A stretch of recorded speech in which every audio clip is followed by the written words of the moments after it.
Hi everyone, I'm Craig. I'm the producer of the games team at Ni3, and welcome to our video showcase of our UK game, Danielle. So as Jill has already explained the focus of the game, the research that underpinned the game, and those we consulted with during the creation of the game, we will instead use this session to cover some of the elements of the game's design, such as the 3D environments and how we ensured they were lifelike and authentic to a UK situation. We will look at our characters and how we went about ensuring we had a diverse cast of characters. And we'll look at some of our animation and how we use motion capture and some of the latest setups to ensure we had real lifelike motion capture sequences to present our key story elements. And we'll also look at how we captured some of the user data during the randomized control trials, how we ensured it was valid and useful in determining whether this was an effective intervention, and how we went about it. So we'll have input from Alexis, our animator and artist. We'll have input from Haley, our game designer, and Adam, our programmer. And I hope this is an insightful view for you, so enjoy.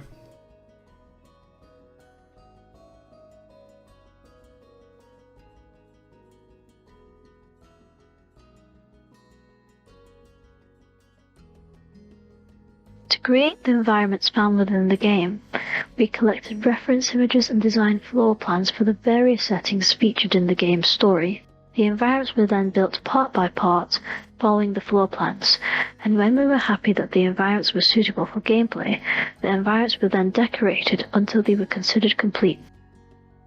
Realistic textures and materials were sourced and created, and the lighting was designed to fit the time of day, scenery, and mood.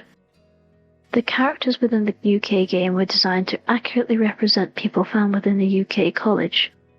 In order to achieve this, we collected reference images and used highly adjustable character creation software to create the characters. We then further customized the character by giving them unique clothing and hair and other specialist software.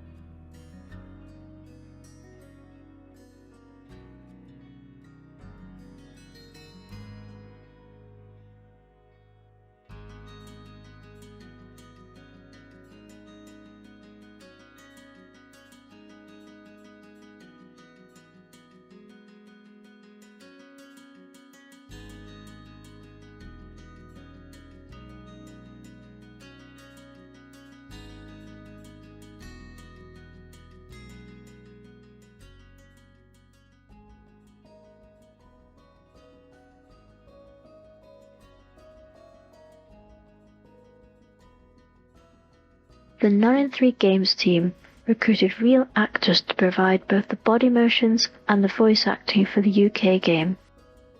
In order to record their performances, the actors wore motion capture suits with reflective markers, and the scenes were filmed in a special motion capture studio.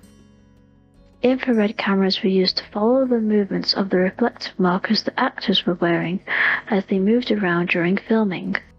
To capture their expressions in detail, each actor wore a helmet fitted with a GoPro camera aimed towards their faces. After we had finished filming with the actors, both the body and the face recordings we collected were then processed through different programs in order to convert the tracking and video data into animation data. The animation data was then applied onto the video game characters within the game engine and matched to the voice acting to recreate the recorded scenes inside the game. There's loads of other stuff we could be doing, like sleeping or chilling out. Dude, seriously? That's just sad. How long does it take these days? Why does it matter? A guy has needs, right? Danny's his girlfriend. It's her job to do it. I think Danny might have messed up on this one.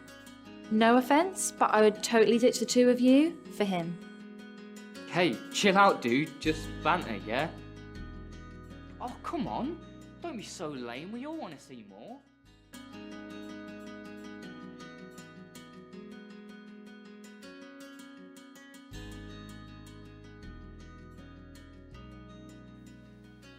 For the Mocap sequences, we looked at what parts of the gameplay, and more specifically the dialogue, would be the most emotionally impactful for the player. This typically coincided with the end of each chapter where the player would see the outcome of that particular chapter's experience and culmination of the sub-story within the game. Where possible, we included player decisions in the sequences events so that the player would see not only the outcome of that chapter's story, but of the specific choices they made along the way. For example, with the end of Chapter 1, the player sees a sequence in a coffee shop where characters discuss the player character and her boyfriend's behaviour. Before reaching this moment, the player can make a choice as to whether or not they lie to her boyfriend about her whereabouts and what she's doing that evening, with the repercussions of whichever decision the player makes playing out in the final sequence of that chapter. It was important for the player to be able to affect their experience in order to build engagement and investment in the story we were trying to tell, which in turn would lead to maximum impact of the social messages on the player. In terms of technical design, we thought about camera angles and character movement in order to create a dynamic and cinematic scene that the player would feel invested in on behalf of their character, and also engaged in from a participant's perspective. All of these design decisions led to highly emotional and at times harrowing sequences in the game, which ultimately served to emphasise the reality of gender-based violence on the players. You okay, Danny? Kind of quiet over there. It's just James. Oh, what's up?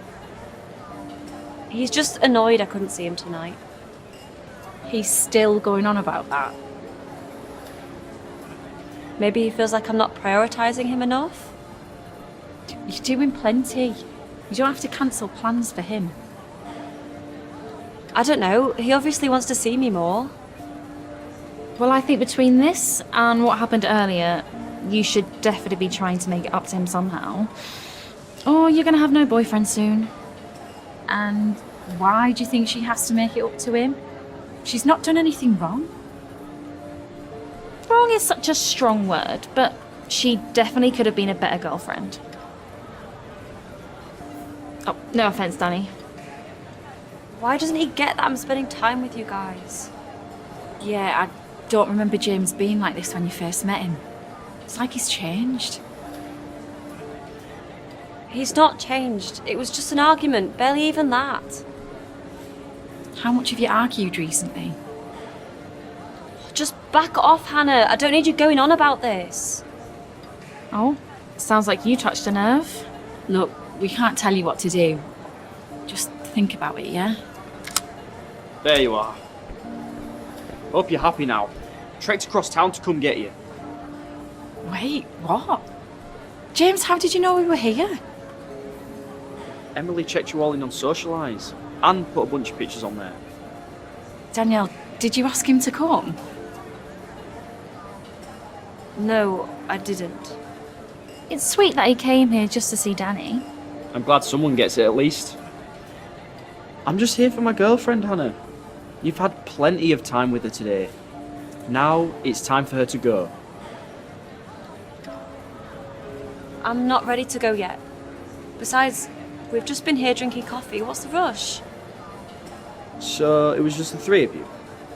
Well, us and Connor, yeah. Were you trying to hide that Connor was here too, Danielle? You ignored your boyfriend to spend time with some other guy?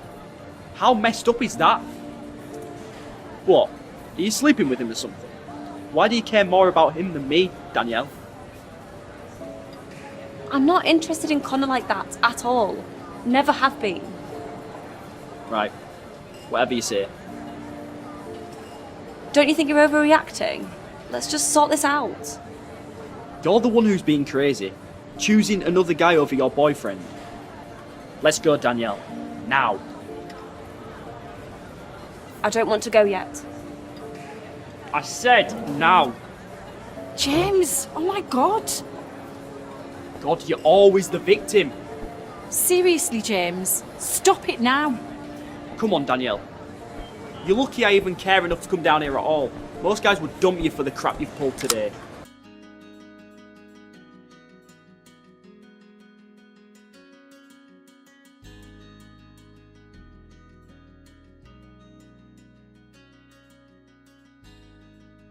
When designing the mobile phone gameplay, we really had to think about how young people use their phones to communicate with each other, the prevalence of both quick, easy communications between friends, and also how digital chats are used to cover serious topics that people may not want to discuss in person.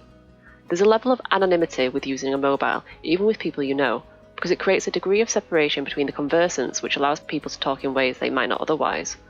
This let us have conversations that would be impossible to do otherwise in the game, either because of in-game physical distance between the characters, or because of that conversational awkwardness around the topic. Writing the dialogue itself was an interesting challenge, as we had a lot more freedom to characterise each individual in the game with how they spoke, the kind of jokes they told, and how they generally behaved through the mobile phone. It also allowed us to show the kind of character Danielle was a bit more by giving the player more varied options as responses. It's easier to ignore or end a conversation when it's being done digitally after all. Part of writing the dialogue was also thinking about how mobile phones are used by perpetrators of gender-based violence. For example, the character's boyfriend James uses his phone to harass Danielle, the player character, into sending him revealing photos of herself and then tells his friends about it, possibly even showing them the photos depending on player decisions. This then leads another character to sexually harass Danielle about the photos, something that he probably wouldn't be bold enough to do if they were stood in the same room together. It allowed us to show the trickle effect that some elements of gender-based violence can have on the victims, and how digital gender-based violence can be particularly pervasive. The explicit photos make a further impact later in the game as well, when they're shared on social media after the end of Danielle and James's relationship. This allowed us to show the impact of so-called revenge porn, or more appropriately known as non-consensual distribution of intimate images, something that many victims of gender-based violence face in real life. To do this, we created a pseudo-social media where the player could see the images being disseminated as both the victim and as a bystander, and as the latter they were able to report them in-game. Doing this allowed us to support the players by showing them what they can do if it happens to them or someone they know, both with the digital material that they want to report online, and then how to act in person with someone who has been a victim. Overall, this better equips the player to understand how mobile phones can be used in gender-based violence, but how they can act should that happen. If Danielle sees this, she'll be devastated. There's got to be a way to get rid of some of it. I'll report the posts. Maybe it won't go away immediately, but I can try at least.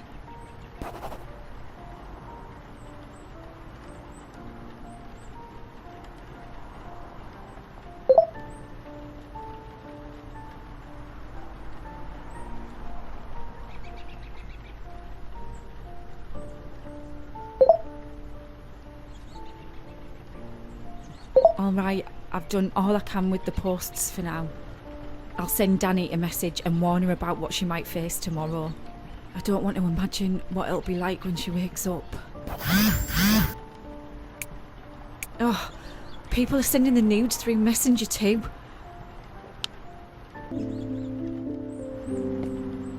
Wow, that is a lot of notifications. Looks like there's stuff for both Socialise and Messenger. What happened overnight?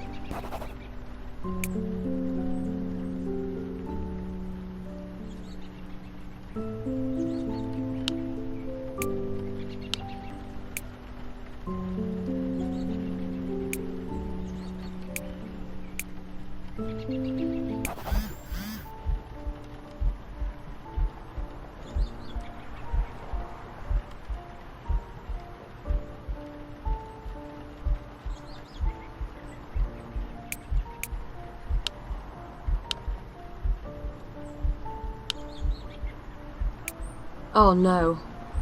Oh my god.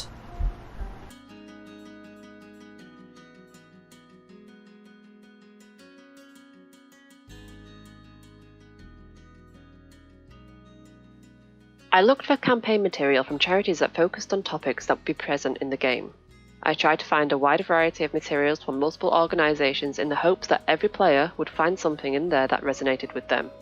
From there, I contacted each charity or organisation and asked for permission to use the material in the game, explaining what the goals of Ni3 were so that they understood our ethos and similarities in tackling these issues.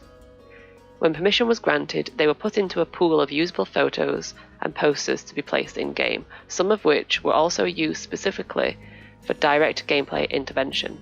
Again, I made sure that a variety of posters were chosen as the ones the player was specifically tasked with gathering during gameplay, so that as many support systems would be shown to the player as possible.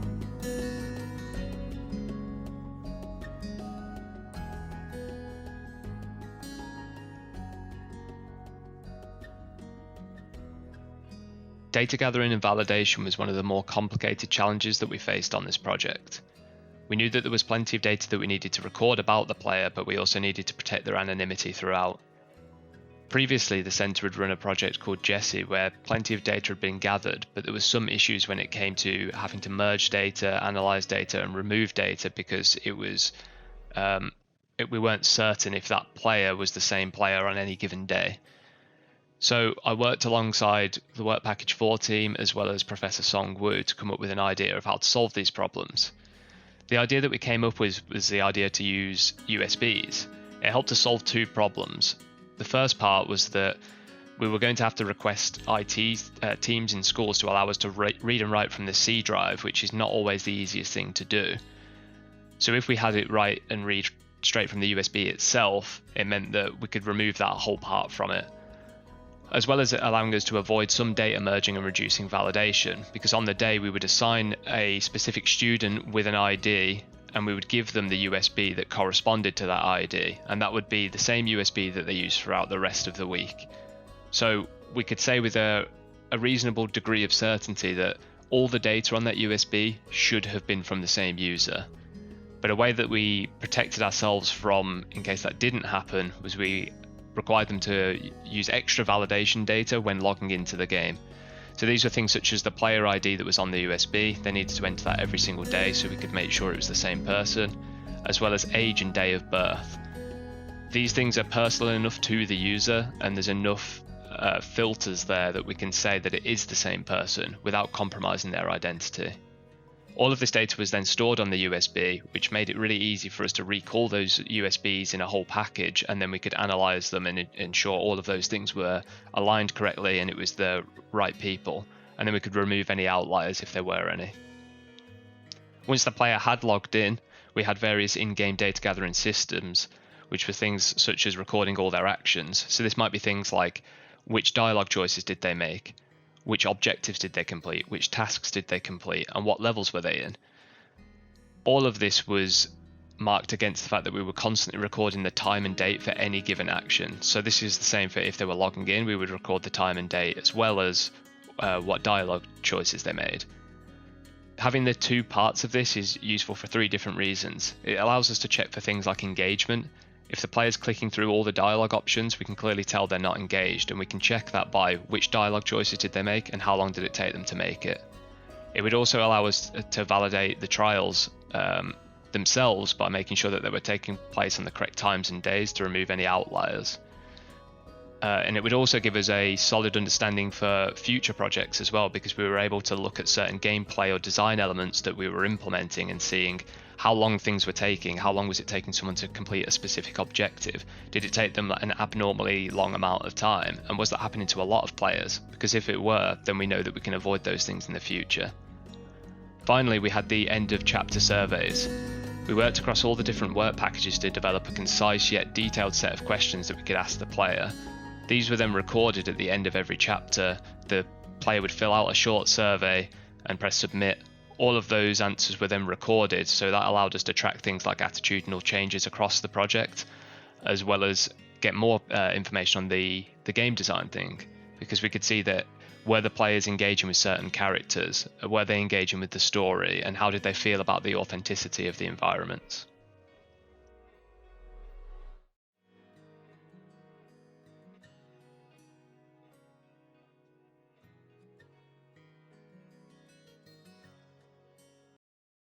Thank you so much from the games team for giving us a fabulous behind the scenes trip to help us understand how a pro-social game is made. Could I invite the team members, please, to pop your cameras and mics on, because we have got a couple of questions.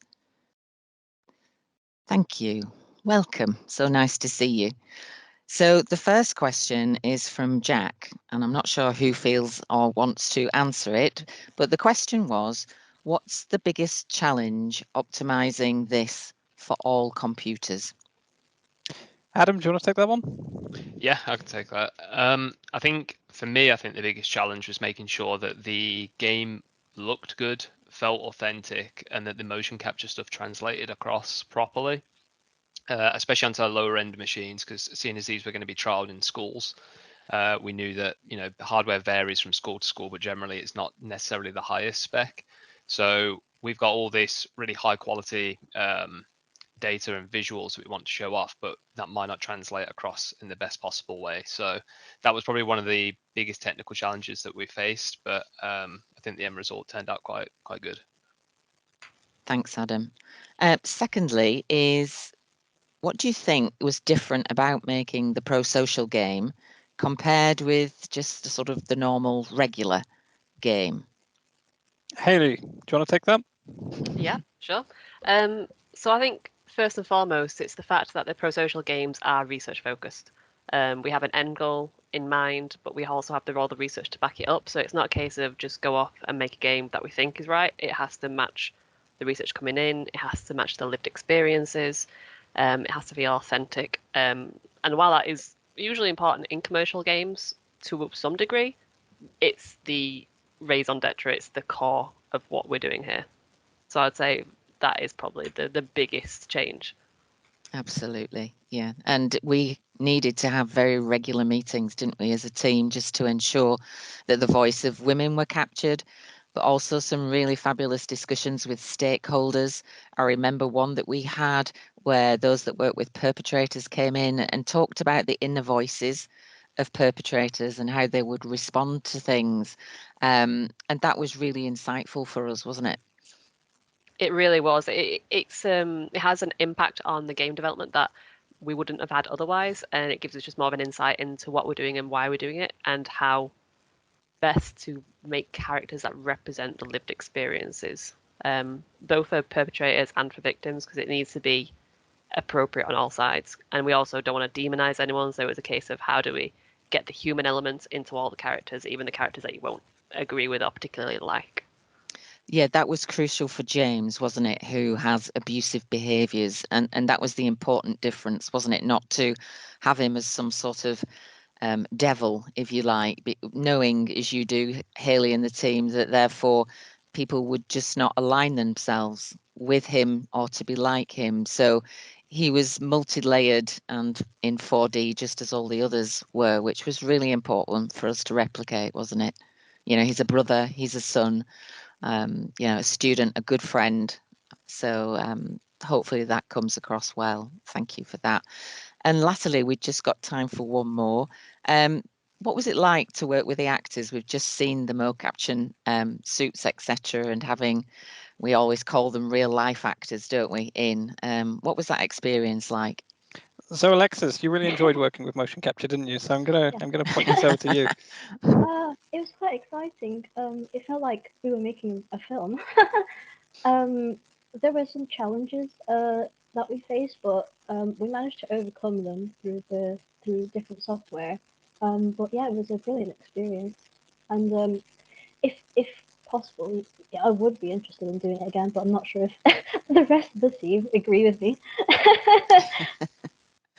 It had some challenges to it, Hayley, didn't it? There were a lot of challenges, but I think the pros outweighed the cons. And I think working with actors who got to realize what we were doing and why we were doing it, they became very personally invested in it as well. That was really, really rewarding. I'm still in touch with a couple of them, like just occasionally still want to know about the game and how's it going and how's it been released, which luckily it's now publicly been released, so be able to send them links to that, so that'll be really good. I mean, I think, Hayley, you mentioned a really important point there, isn't it? That everyone who's come into contact with Ni3, the research of the UK and the game, we've always had to make sure that everybody's okay, because what we're dealing with is highly emotive. The real life, real lived experience of young women, and some of their stories, if not all of their stories, impacted heavily on all of us. So it was making sure that those actors who perhaps had never worked in this type of area, particularly around gender-based violence, were cared for. And that's been part of sort of like the ethic base of Ni3, to make sure that we're all okay. So thank you for that. Just like to point out that whilst the presentation was going, there's been an awful lot of thumbs up and hearts, etc., with people really appreciating what you've managed to do. and to say that this was one game of 4. Congratulations, guys. It's been incredible what you've done.